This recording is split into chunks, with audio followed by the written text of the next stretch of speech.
Hello viewers, নন্দন তত্ত্ব থেকে রাজনীতি সর্বত্র তার পাণ্ডিত্যের নিদর্শন ছড়িয়ে রয়েছে। তার প্রচারিত দর্শনকে বলা হয়ে থাকে বাস্তব ভাববাদ। পরবর্তীকালে দ্বন্দ্বমূলক বস্তুবাদের জন্ম হয়েছে তারই দর্শন থেকে। রাষ্ট্রের স্বরূপ, ব্যক্তি স্বাধীনতা এবং ইতিহাস ও সভ্যতার বিবর্তনের বিষয়েও অভিনব দার্শনিক অবদান রেখে গিয়েছেন তিনি। বলছি পাশ্চাত্য দর্শন শাস্ত্রের অন্যতম প্রতিষ্ঠাতা হেগেলের কথা। জার্মান আদর্শবাদের এক গুরুত্বপূর্ণ এবং বিখ্যাত পণ্ডিত ছিলেন দার্শনিক হেগেল। চলুন আজকের এই ভিডিওতে দার্শনিক হেগেলের আদ্যোপান্ত জেনে নেওয়া যাক।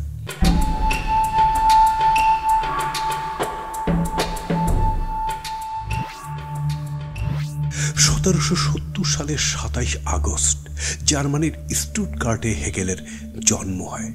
তার পুরো নাম জর্জ ভিলহেলম ফ্রেডরিক হেগেল। তার বাবা জর্জ লুডউইগ উর্তেমবার্গের ডিউক কার্ল ইউগেনের রাজস্ব দপ্তরের সম্পাদক ছিলেন এবং তার মায়ের নাম ছিল মেরিয়া ম্যাগডালেনা লুসিয়া। উর্তেমবার্গ আদালতের এক উকিলের কন্যা ছিলেন তার মা। হেগেলের 13 বছর বয়সেই জন্ডিসে আক্রান্ত হয়ে তার মা মারা যান। ক্রিস্টেন লুইস ও জর্জ লুডউইগ নামে হেগেলের এক ভাই ও এক বোন ছিল। মাত্র 3 বছর বয়সে জার্মান এক স্কুলে ভর্তি হন হেগেল। 2 বছর পরে তিনি যখন লাতিন স্কুলে ভর্তি হন, ততদিনে মায়ের কাছে প্রথম বর্ণমালাগুলি শিখে নিয়েছিলেন তিনি। 1776 সালে তুরগার্ডেন জিমনেশিয়াম ইলাস্ট্রেতে ভর্তি হন তিনি।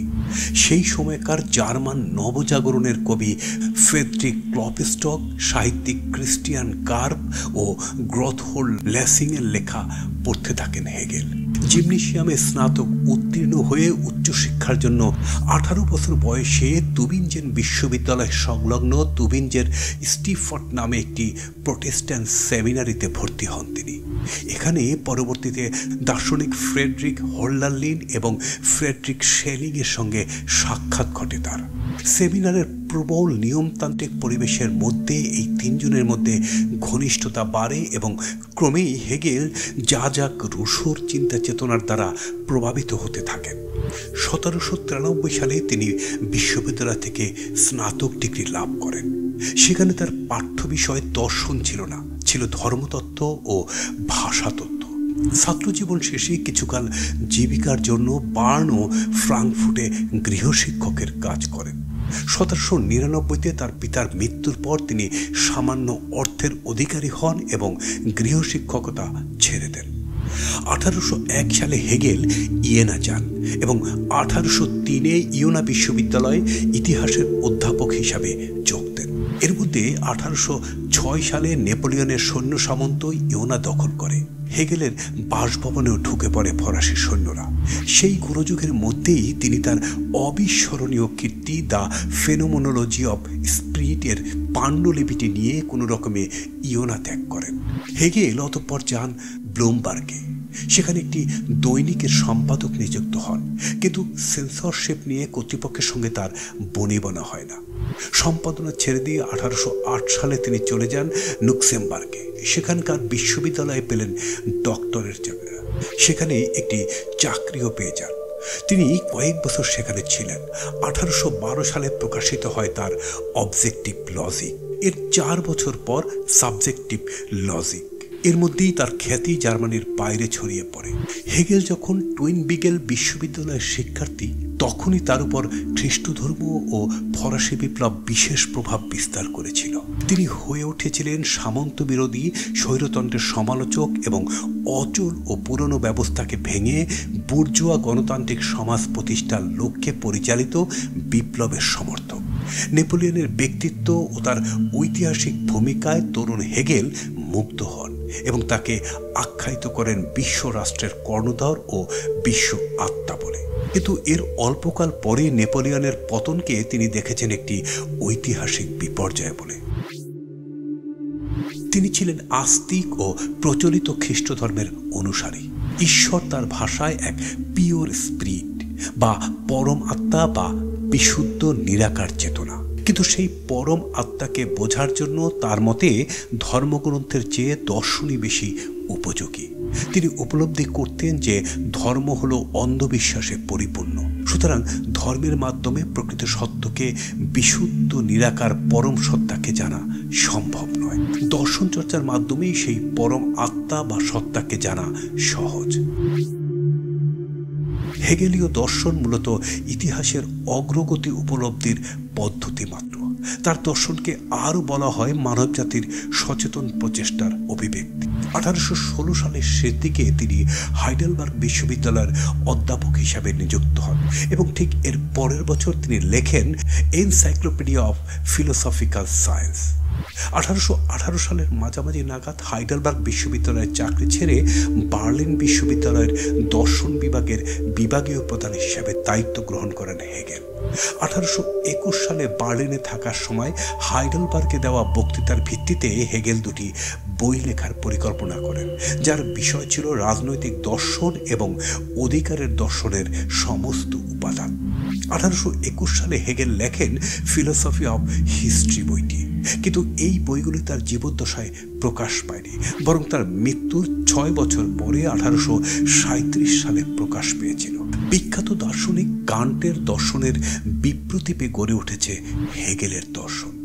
কান্টের দর্শনকে সমালোচনা করেছিলেন হেগেল এবং এই সমালোচনার মধ্য দিয়েই তার দার্শনিক তত্ত্ব প্রতিষ্ঠিত হয়েছে। হেগেলের মতে বুদ্ধি বা প্রজ্ঞাই আসলে জ্ঞানের প্রধান মাধ্যম। এই বুদ্ধি দ্বারাই আমরা জগৎ ও সত্যকে জানি। অন্যদিকে কান্ট বলেছিলেন যে জ্ঞেয় জগৎ কখনোই মানুষের বুদ্ধিকে অতিক্রম করে যেতে পারে না। সত্য সমগ্র, সত্যের কোনো বিভাজন হয় না। একথা স্বীকার করে হেগেল কান্টের বিপ্রতীপে বুদ্ধির কোনো তারতম্য করেননি। নীতির ক্ষেত্রে কান্ট এমন এক মহৎ আদর্শের কথা বলেন যেখানে আদর্শ বাস্তবায়িত হতে না পারলেও মানুষ তাকে বাস্তব ভাবতে বাধ্য।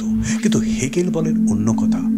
আদর্শ বিকাশের পর্যায়গুলি বুঝতে পারা যায় বলেই বাস্তব অবাস্তবের বিরোধ থাকে না। হেগেলের দর্শনের মূল কথাই হলো দ্বন্দ্ব। তার মতে দ্বন্দ্বই হলো ভাবের বিকাশের প্রধান মাধ্যম। কান্টের দর্শনের সমালোচনা করলেও হেগেলের দর্শনও ভাববাদকে অতিক্রম করতে পারেনি। হেগেলের এই দর্শন থেকেই পরবর্তীকালে দ্বন্দ্বমূলক বস্তুবাদ এবং স্বৈরতান্ত্রিক রাজনৈতিক মতবাদের জন্ম হয়েছে। রাষ্ট্রের স্বরূপ ব্যাখ্যা করতে গিয়ে হেগেল বলেন, রাষ্ট্র সর্বদা ব্যক্তি স্বাধীনতা সংরক্ষণ করে। তার মতে রাষ্ট্র একটি শক্তিশালী সংস্থা হলেও স্বৈরাচারী রাজার বিরুদ্ধে এই রাষ্ট্রের জনগণ সর্বদা বিরোধিতা করতে পারে। তার একটি গুরুত্বপূর্ণ দার্শনিক গ্রন্থ পলিটিক্যাল থটের মধ্যে রাষ্ট্রের স্বরূপ ও গঠন কাঠামো ব্যাখ্যা করা হয়েছে। হেগেলের মতে পরিবারই হলো মানুষের প্রাচীনতম সংগঠন এবং ক্রমে এই পরিবার থেকে রাষ্ট্রের জন্ম হয়েছে। তান্ত্রিক পদ্ধতি এবং জাতীয় রাষ্ট্রের নীতি, এই দুই বিষয়ই একটি রাষ্ট্রের মূল স্তম্ভ বলে মনে করেছেন তিনি। ইতিহাস ও সভ্যতার ক্রমবিবর্তনের ফল হলো রাষ্ট্র, যার অনেকগুলি ক্ষুদ্র সত্তা থাকলেও সেই সত্তাগুলির স্বাধীন বিকাশের ভাবনাকে অস্বীকার করেছেন হেগেল।